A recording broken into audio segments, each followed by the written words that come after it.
होली वापस आएगा घर वाला। म्यूजिक बाय विकेश भोजपुरिया। मन मन गुंडी जंतीली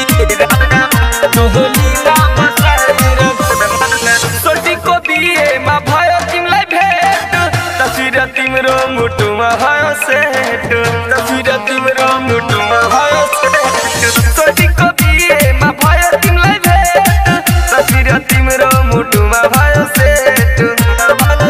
माया पतालमा डुबकी लगा भन भन कुन्दी जन्ती लिएर आऊ डोलीमा बसाएर घरमा लाऊ भन भन कुन्दी जन्ती लिएर आऊ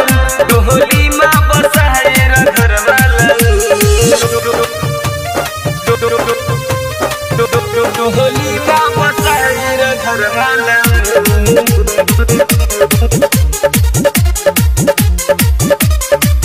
भन भन कुन्दी जन्ती लिएर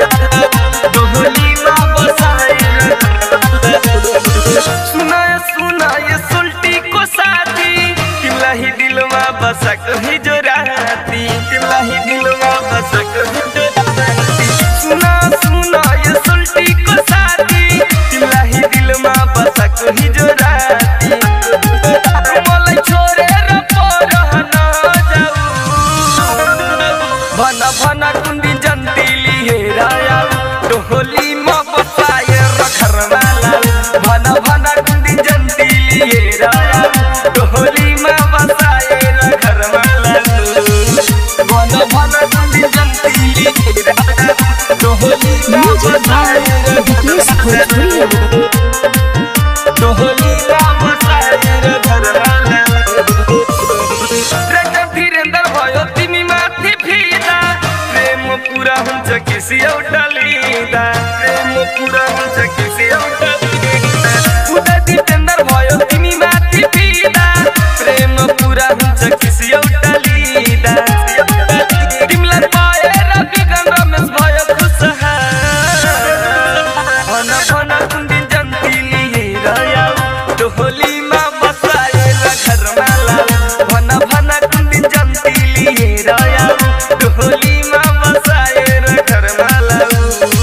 सोटीको बिहेमा भयो तिमीलाई भेट तस्वीर तिम्रो मुटुमा भयो सेट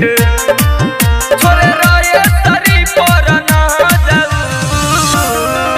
भन भन कुन्दी जन्ती लिएर आऊ डोलीमा बसाएर घरमा लाऊ भन भन कुन्दी जन्ती लिएर आऊ डोलीमा बसाएर घरमा लाऊ